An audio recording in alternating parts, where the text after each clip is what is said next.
Okay, so the reason I wasn't sure if we could record this or not was because at another school, they were all in a panic because either a student either complained or sued that there was um, a an issue with privacy.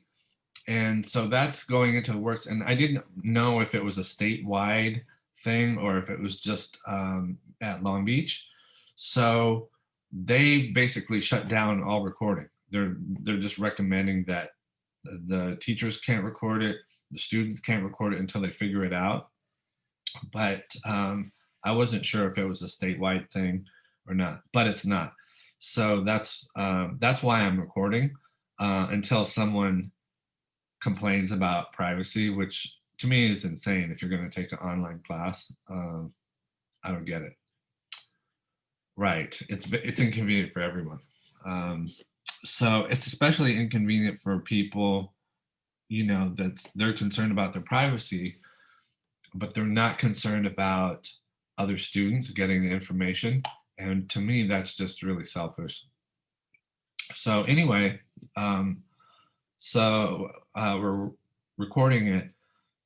What I wanted to talk to you, it's going to be a short meeting today. Um, and, but I wanted to ask you, are there any more technical questions like that or material questions? Marisol is, okay. So you're okay, Marisol? Professor, Yes. good morning. I have a question. I'm a photographer, Okay. and I want to know if I could bring something that's been already been brought from one of my memories. And I use this camera to symbolize my inner spirit. Could this work? Sure. Absolutely. That's absolutely fine. Oh, that's nice. Thank you. Is is that a real? I mean, can it take pictures? No. No, Okay. Then that's ideal. Um, thank you. yeah, I thought there might be new technology that is super tiny that you could take pictures. I don't know. You guys are always coming up with stuff. So Thank you. that would be fine. In fact, that's ideal. And when I was talking about how to come up with ideas, one of the things, instead of using this project as a metaphor, one thing you can do is use it as a container for your most precious object, right? And I used to assign the project this way, and until students were like, I don't really value objects in the world, and so I want to do this project. And so I got tired of hearing that. And then one student actually made a container for herself, which I thought was appropriate. So, but I have things that I really value and cherish. So, for me personally, I would want to make a container that was worthy of that object. So if you're having trouble getting started, you could think of it in another way. So these narrative kind of prompts, like metaphor or things of value, they're just ideas to get you started on this container, right? And another way, and this is what I wanted to talk to you about today, is about your narrative, right? Whatever narrative that you pick, and you should pick something, right? Just don't make a container that doesn't mean anything. So on the final project, and I have to figure out if this is going to be part of your grade or if I'm going to maybe make a separate project of it. I'm not sure about that yet, but I want you to take this part seriously. And that is, I want you to title your work. right? To title your piece. And I didn't really talk about it that much. Did I talk about titling your work at all? I don't think so. I don't think I did. I think I did for a different class, but um, it's very, very important. But let me give you some background as to where I'm coming from. Normally, I have a whole like TED talk prepared, just on titles, just on how to title your work.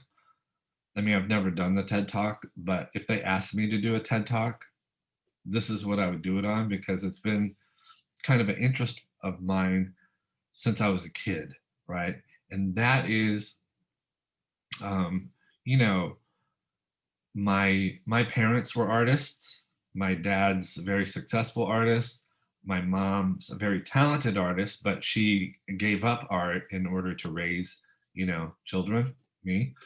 And as a kid, I was constantly dragged around,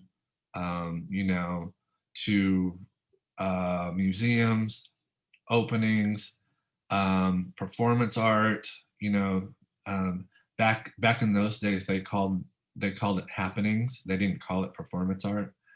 Um, Galleries, just all kinds of stuff. And I really kind of resisted because as a kid I didn't want to sit still for that long, and the work was boring, etc. But as I got a little older, I was like, you know what? I've seen so much artwork already, and there's things that I like and there's things that I don't like. And what I decided to do was to look at the titles to see if I could understand the work more, right? Then also at an early age, I got very, very judgmental about the way people would title their work, right? Um, their work, the titles would be like very pretentious or very, very utilitarian to the extent that they didn't mean anything, like blue painting 17, right?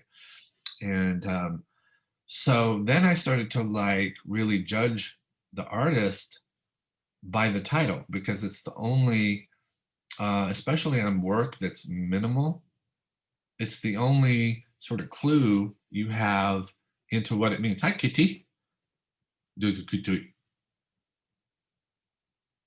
All right, what's Kitty's name? His name is Stormy. Hi, Stormy. I have you guys met my dog, right? Okay, so and something just bit me. Okay, so having the title, I would look at these titles and I would say, oh, that's a cliche, or it's too on the nose, or purple prose, or there's all these issues.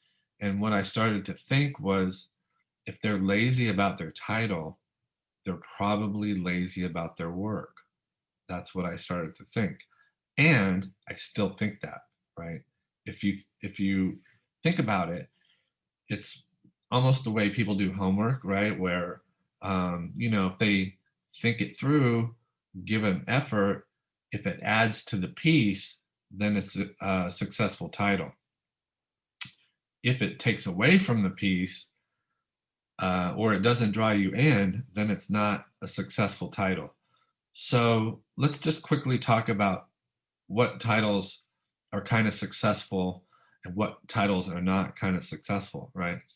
So think about movie titles. Can you guys think of a movie title that's successful or that you liked? You can type it in the chat if you want.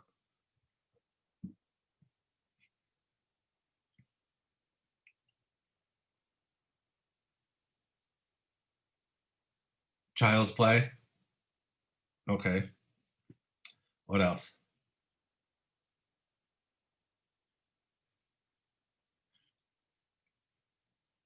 Okay, Child's Play is good, and I'll tell you why it's good. Child's Play, um, is sort of like the way Hemingway would title a piece, right? So Hemingway's idea was that you want to describe, you want to use ordinary language to describe extraordinary things, right? And that's the most effective way to write and to title your work, right? And that's the approach that I use, because if you try to use extraordinary language to describe ordinary things, the viewer or the reader will always be let down. All right. So the other way is better. Okay. So child's play is nice because oh, that's interesting. There's nothing innocent about child's play. That so the other layer about that is that it's sort of irony isn't quite right, but it is there's sort of an undercurrent. There's sort of like a dark undercurrent there, and which is really good if you can get that into the title. That adds another layer of narrative, right? That people take with them into the work, right? Whether it's a film, a sculpture, a painting, whatever. It sets the tone. So you have to make sure it's correct. You have to make sure it's right. Okay. Any other? Okay. So what about bad titles? Can you think of any bad titles for movies that just was like, just didn't work?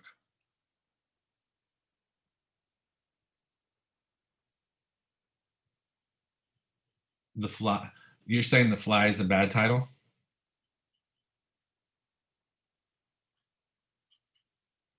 Inception's a good title.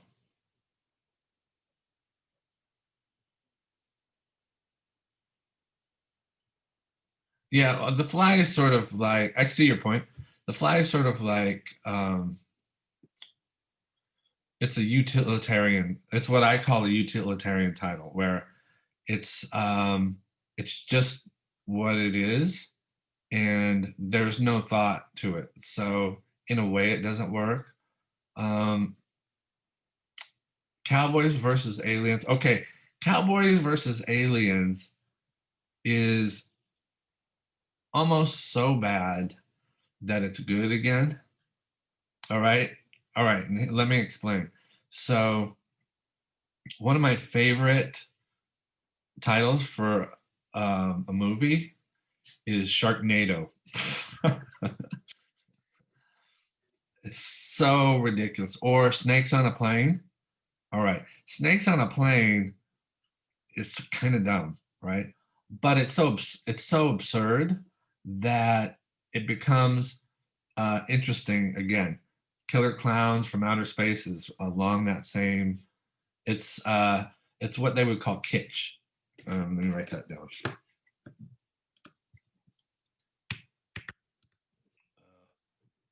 Kitsch. Oh, yeah, kitsch. So kitsch is a whole realm of writing. It's a whole realm of artwork, and I don't want to get into that too much.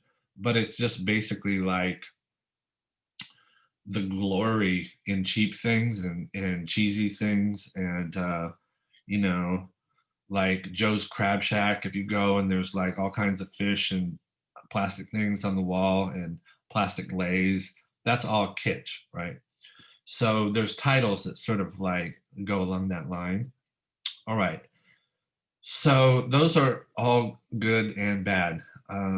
Some of them I can't tell if you meant bad or good, but um, generally speaking, there's um, a good way to approach this is using two-word titles, right? So it's not the only way to make a good title, but a lot of times the two-word titles are the best titles in my opinion. So for example, Um, one of my favorite titles is Constant Gardener. Write that.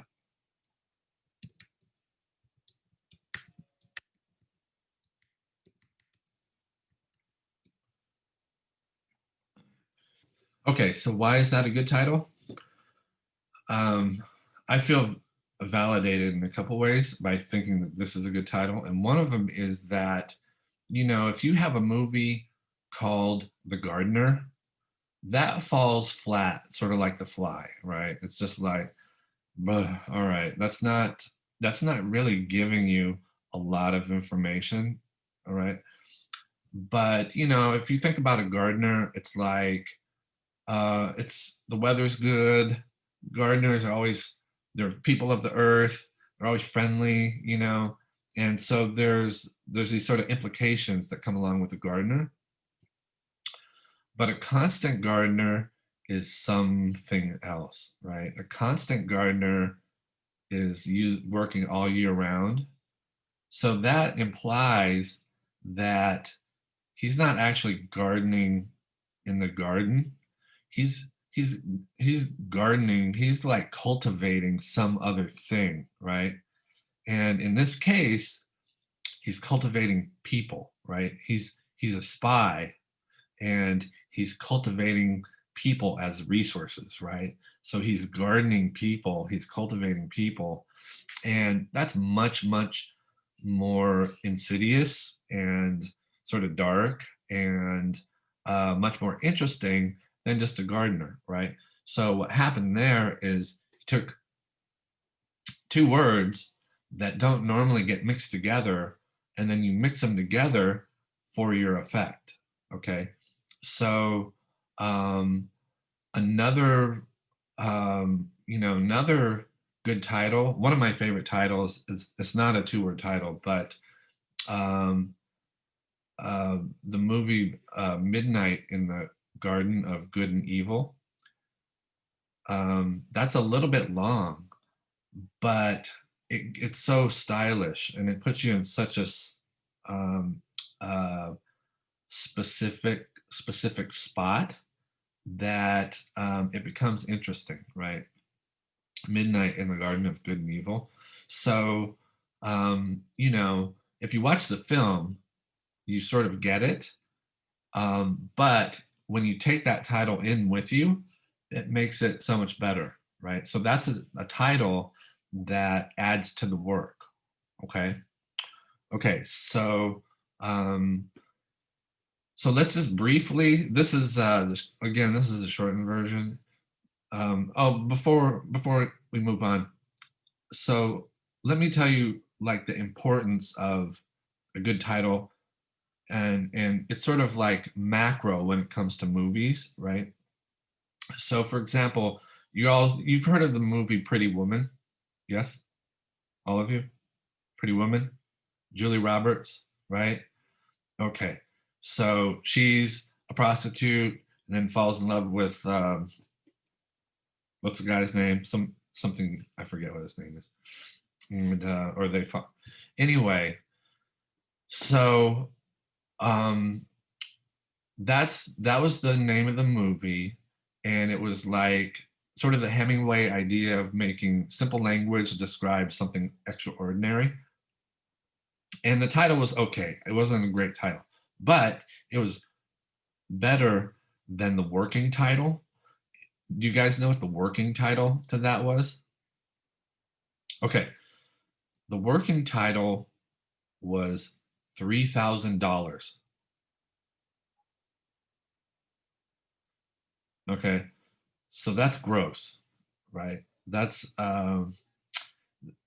basically like her $3,000 was going to be the price for Julia Roberts, right?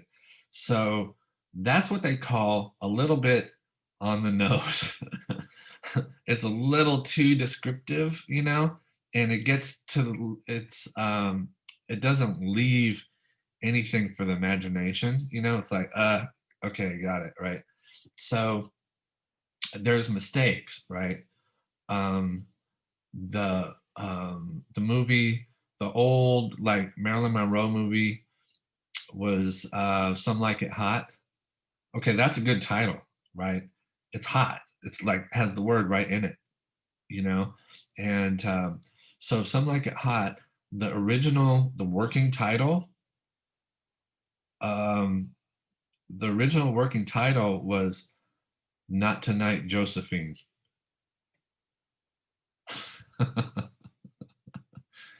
What a huge, giant. I mean, it's basically a letdown from the beginning, right?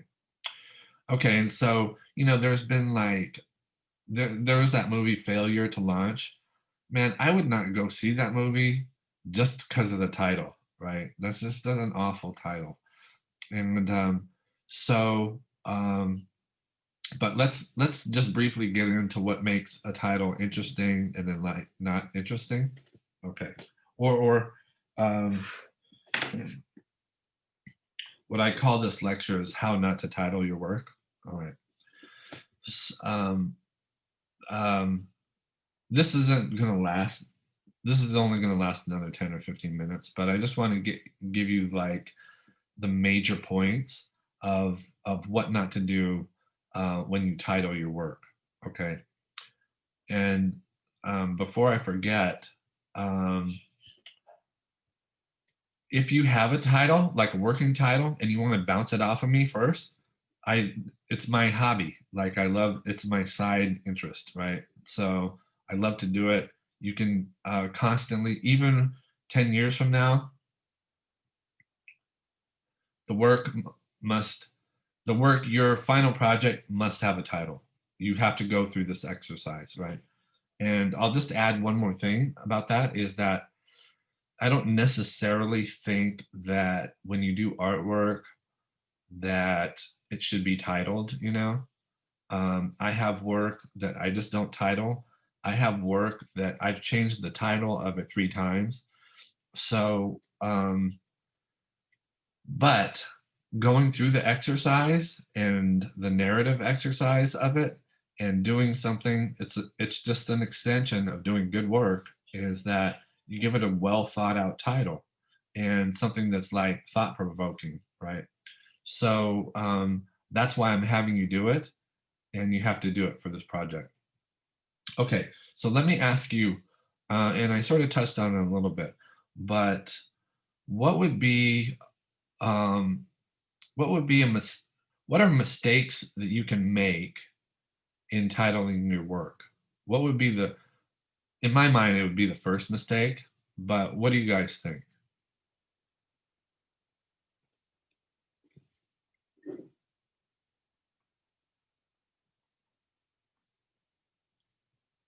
Right, Minnesota. So um, that's one, just giving it what I call a utilitarian title, where it's like, oh, okay, um, the painter just painted 14 blue paintings in a row, and so this one's called blue painting number 7, right?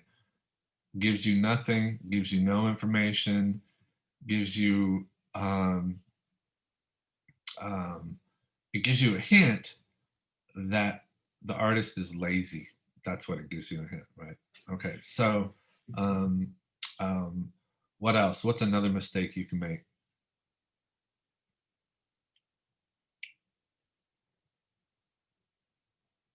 Here, let's write them down. So overly utilitarian is a mistake. What's another mistake? I said it at the beginning, kind of.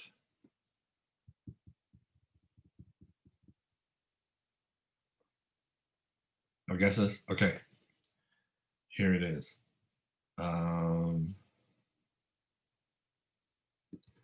I call it pretentious art school poser.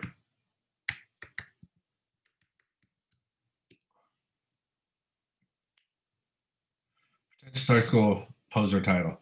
Okay, so these happen all the time. I noticed these all the time when I was in graduate school. But people like they learn new words, they get there's new it's new to them, and so they try to apply it to their work to try to give their work more importance, right? So there's you know the uh the titles end up sounding like um you know semiotics of the self or just ridiculously overworded. So it's the opposite of the Hemingway effect, right? You're using um, extraordinary words, words you wouldn't use in a conversation, words that could be easily replaced with shorter, simpler words, and you're using them to describe something probably average, right? So that's one thing you want to avoid. And the best way to do that is just make sure you're authentic with it, right? If you've created something and it's boring, don't try to liven it up. But the titles, the title, it could be something else, right? Or it could be a title from, if you want to take a title from a book and then move it to your container and it's appropriate somehow, that's a good idea. Like, I like that idea. I use book titles quite a lot, actually. And um, Ladybird, Ladybird is just a great name anyway. So Ladybird is one of those you can't lose with it because it's there's already so many layers of stuff that come with it. But there's a few keywords that are out there that if you add them in, somehow it just works, right? So I have this like um, it's almost um, a superstition that any song that includes the word haircut is just by nature a good song. Like, I don't know why. It just seems that way. So, I think maybe it's generalizing, but it could, there's also maybe a demographic that uses a certain kind of language that's really more adept at using that's much more clever at using words, simple words to describe their work, right? Okay, so and you can absolutely add on, you can change stuff. There's all different strategies. So you could use Ladybird. The other thing, here's the people that give the titles. I have to do more research on this because I'm always amazed. But if you ever like go to like Home Depot and you look at the paint samples and how every color has just some really very, very interesting name, like somebody sits around and names colors, and it's remarkable what they do with just a single color, right? A lot of them are putting, you know, like if I say autumn harvest, you kind of know it's sort of like a pumpkin color, you know what I mean? And so there's it's a it's really kind of a good exercise if you're I'll tell you this, if you're looking for a title for your work, there's a couple tricks that you can do. One of them is to go look at paint samples and just look at the titles and see if you can find something. Here's another trick that people, this is one, it's kind of funny, but it works. All right. So my advice is that you go you get a newspaper. It works best if you get an actual paper newspaper, and go to the sports page, and then you go to the racing section where they race horses, right? And I don't even know if they're racing horses right now, but um, go to the racing section, and on a typical race day, there's like 10 or 12 races with 10 or 12 horses in each race. So that's like 100 different horse names. And if you look down the list of horse names, you will find a title for your work. There's a title in there, and it'll work.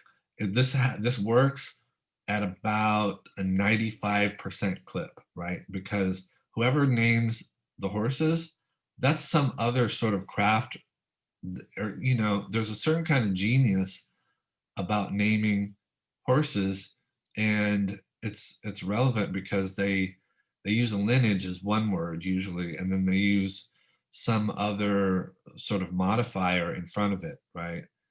So, for example, a student, this was also at Citrus. She, um, we were doing a critique, and then the title of her work was um, um, Pleasant Colony. Pleasant Colony. That's a beautiful title because Pleasance, we understand what that is. A colony, we understand what that is. And those two words almost never, you'd never think to put them together, because a colony, I mean, you're talking colonialization, you're talking repression, oppression, all kinds of stuff. Um, isolation, alienation, and but to put pleasant in front of it, it makes it a different thing, right? So I asked her, I think her name was Sarah, and I asked Sarah, I was like, "That's a beautiful title. How did you come up with that?" And she was like, "Well, I took your advice. It's a horse." And a famous horse that I mean, famous like in the 40s, or I don't know, a long time ago. And it won the Kentucky Derby, or I forget, some big race. But it was um, a perfect title for her piece because it looked like a colony, but it was so easy breezy to look at, and it kind of like it just worked with her piece, right? And not only did it work with the piece, it added a layer of interest to the piece, and that's what made it a successful title. Okay, so um, overly utilitarian, like, is boring. That's also, you might, if someone says, "Oh, that title is pedestrian," that's what they mean is it's too run of the mill. It's pedestrian means like anybody on the street, a pedestrian could have named that work the same thing. There's no special training, right? So that's what pedestrian is, and it's not a compliment, right? Unless the title's so awful that someone says pedestrian just to make it, just to be nice. But pedestrian usually just means boring and not thought through, right? Okay, so utilitarian is pedestrian. Pretentious, using flowery, language. Here's the offshoot of that. Another thing that you should avoid is something called purple prose. Do you know what that is? Purple prose. This is a big mistake. Purple prose is using, if you could imagine titling your work um, with using a Hallmark card, you know, overly flowery, too sentimental, very, overly sickeningly sweet, overly sweet, over the top with like, emotion, that's purple prose, right? So, usually it's like um, love and rivers of love would be purple prose. Um, Also, it gets into another area. So let's write down that one too. So purple prose you want to avoid. That leads us into the big one, and let's say the final one. Um, what's a major mistake you can make? This is usually the first one, and it's interesting. Um, I don't know if you're going to get it. Any guesses? No? Cliche. A cliche. A cliche. Everybody knows what a cliche is? Say yes. You guys with just your names on the screen, give me a thumbs up. Okay. I'm not convinced that you're all here.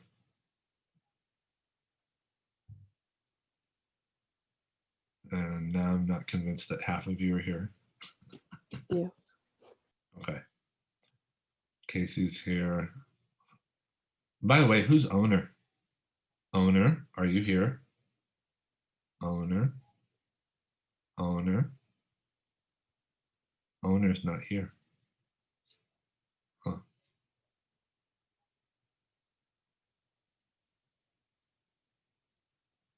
Owner's out for some coffee. All right.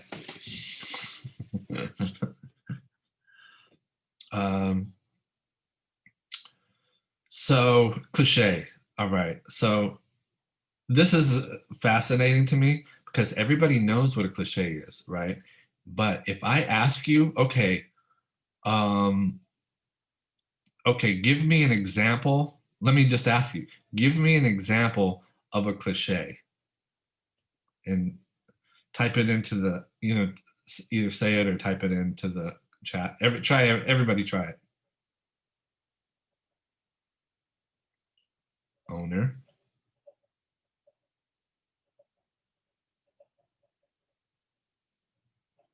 Dark side is good. Yeah.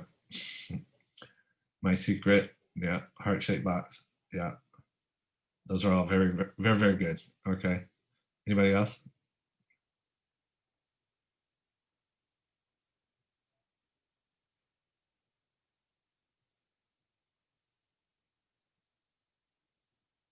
Yeah, exactly. Um, even if you just put fall in love, if you any instance of fall in love, cliche. All right.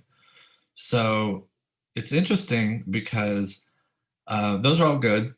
Um, but it's interesting how hard it is to come up with a cliche until you actually start to like title your work. When you start to title your work, cliches, it's like a cliches, you're like a cliche cannon. You can't think of anything except for cliche, right? So, and this is like, here's an interesting example, because, um, when Americans will get a tattoo, and the tattoo is of like Chinese, like kanji letters or Chinese characters, right? And they'll get a tattoo on their arm, right? And every time I see that, I can almost guarantee you that the meaning is a cliche. So, for example, um, uh, it could be, it's usually something with fire, like fire walker. You know what I mean? So, you want to avoid, and it's interesting that when things are translated from a different language to English, sometimes it'll sound very much like a cliche to us, right? And so a lot of times, you know, when I get international students, you know, from say like Japan, and um, you know, their title is like you know, um, Path of Love. Path of Love. And then I'll be like, you know, I think that something got lost in the translation, you know. So why don't you just title it what it is in Japanese or in Chinese and leave it at that? And then, you know, somebody that's looking at it will see it in the original context, how you meant it. And then also the technology exists so that people can look it up, right? So you don't have to like translate it for people now. People can do that for themselves, right? So anyway, cliches are, I feel like cliches are enemy number one. First of all, is because, you know, you're young and uh, you know, your set of cliches are going to be different than my set, you know, like what was the thing, what was it, I don't know, like I just quote my son sometimes, you know, and he's like, nobody says that anymore. He's like, Dad, nobody says derp anymore, right? So like so I'm like, well, I don't know, you know, it's such a good word that, and he's like, no, he's like, it's done, it's done. So your set of cliches are different than my set of cliches, right? Um, you know, there's one more little subset, and that is uh, things that are overused or overheard, right? So like, hair, Stairway to Heaven.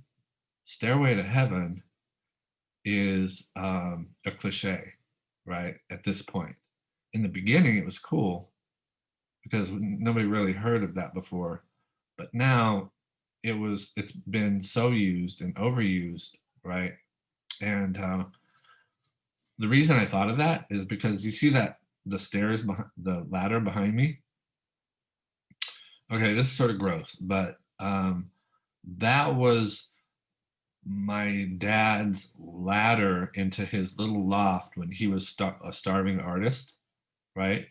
And so his friend saved the ladder, and he, this is so disgusting, but he he called it the Stairway to Heaven, right?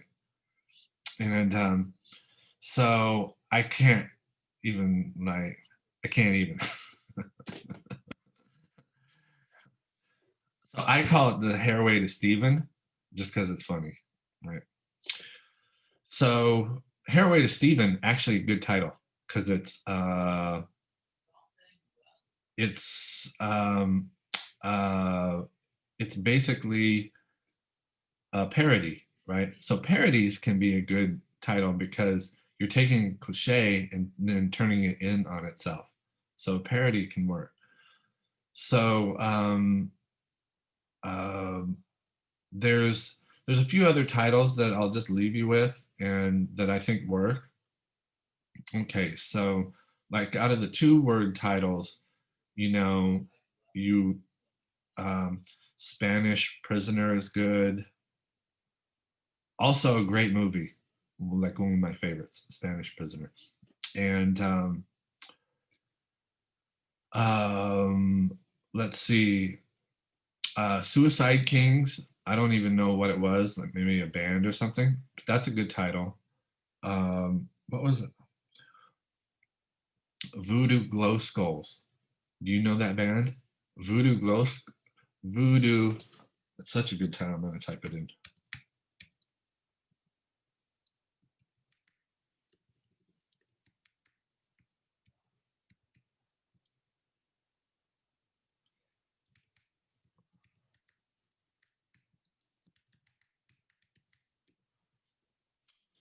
Okay, Don Knotts Overdrive might be my most favorite title, right? Because if you know who, if you look up Don Knotts, it doesn't go with Overdrive.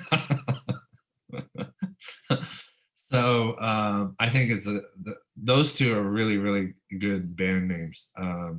Oh, another one is Sunny Day Real Estate. Sunny Day Real Estate is a great title, right? Because it's sunny day is a sunny day, and real estate is anything but sunny. It's there's so much bureaucracy and dark. It's just like insane. I just refinanced my house. Real estate is just it's so cutthroat, so cutthroat. So sunny day real estate, there's something like passive aggressive about it. Passive aggressive, while it's sort of bad to be that way in person, passive aggressive titles are absolutely winners. Absolutely. Um, it- last example. So my son is he's an established Fortnite player. I don't know if I mentioned that, and also Minecraft. But he's a killer. He's just completely aggressive, right?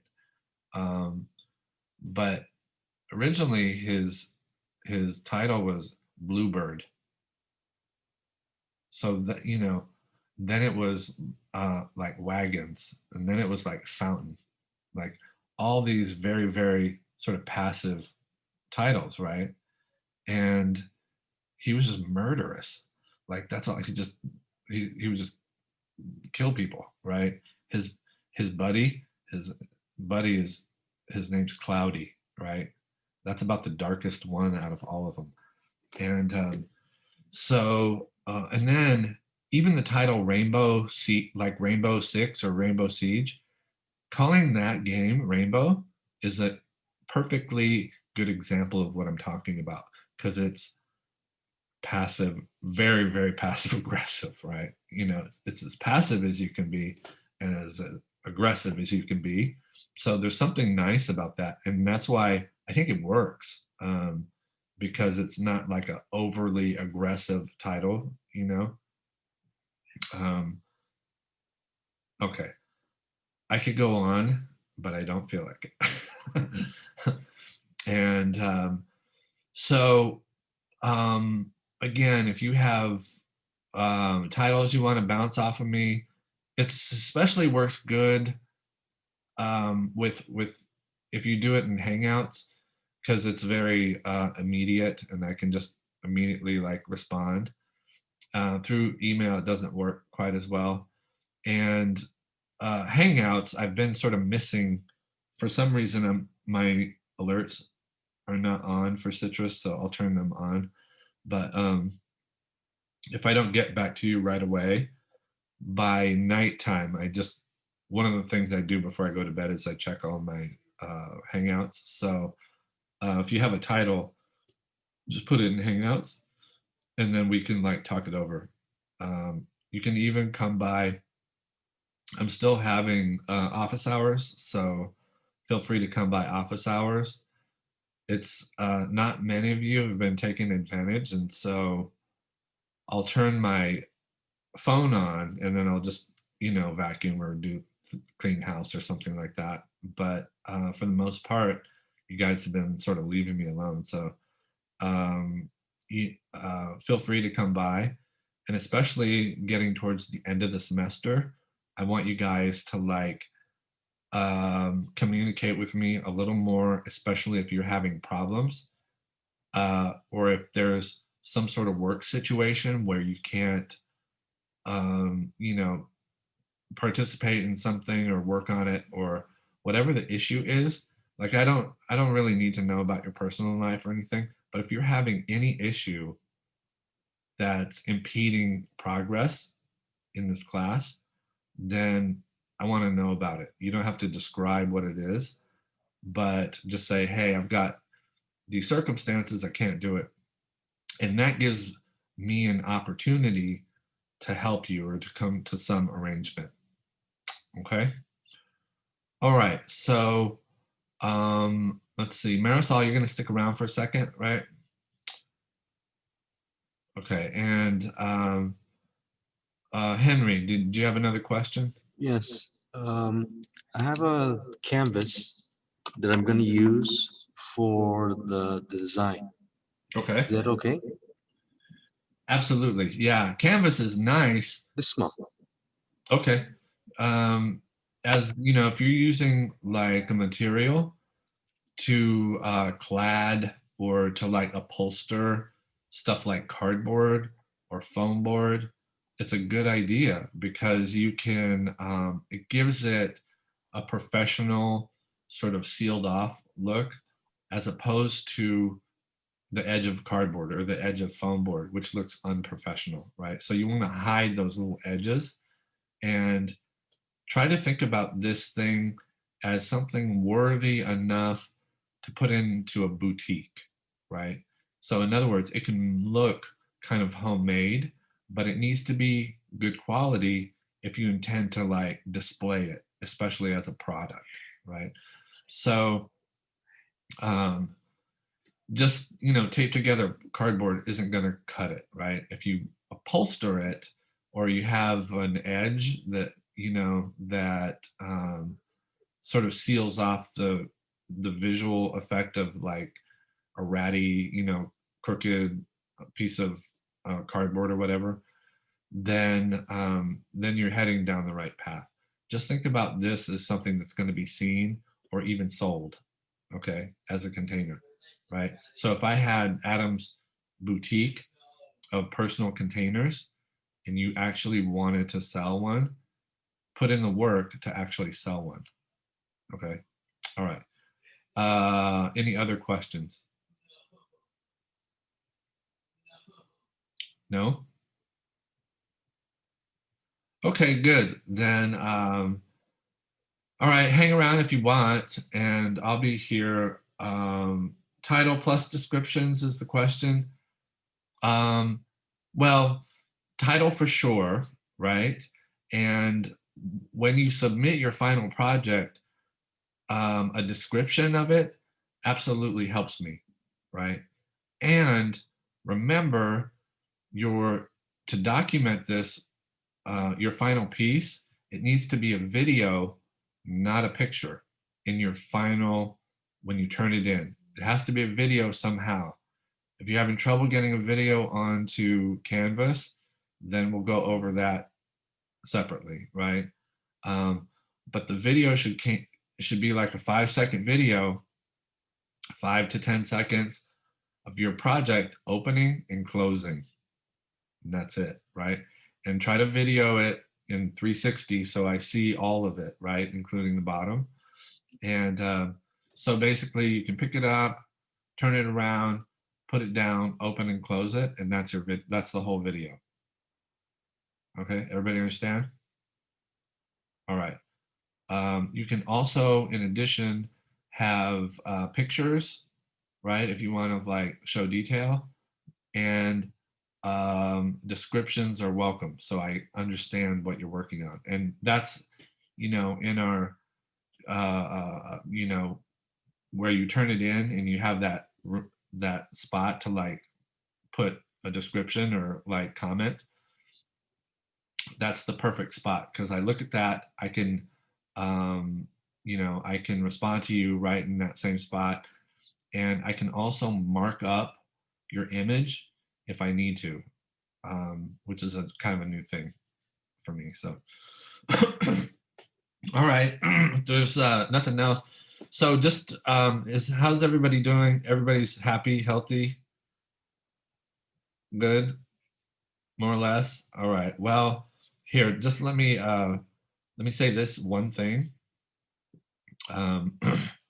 And I'm saying this because again, I had another argument with my mom who's crazy.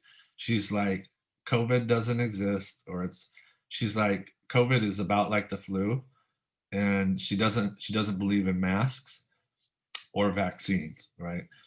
So that's my mom.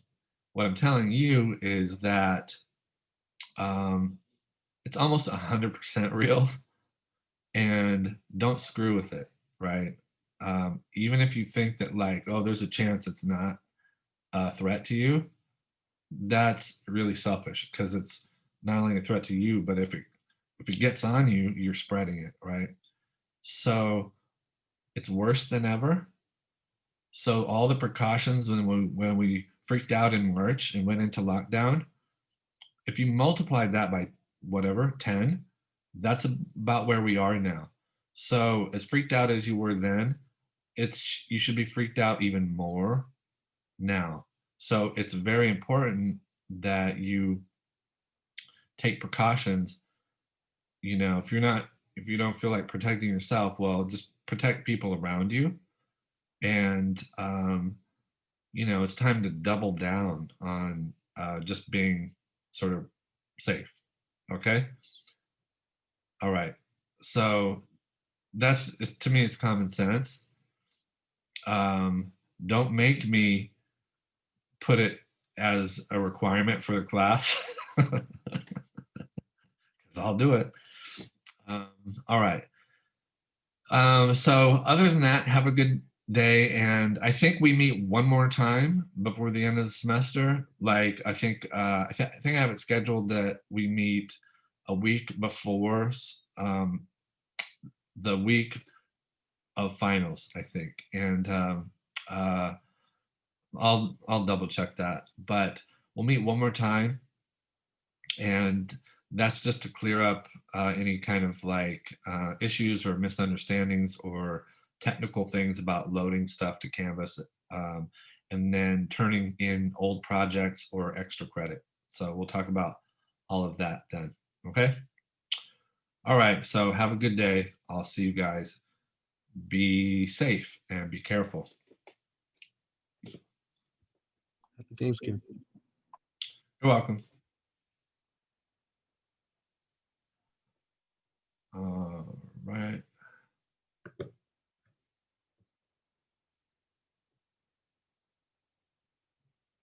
It's going to be me and owner left.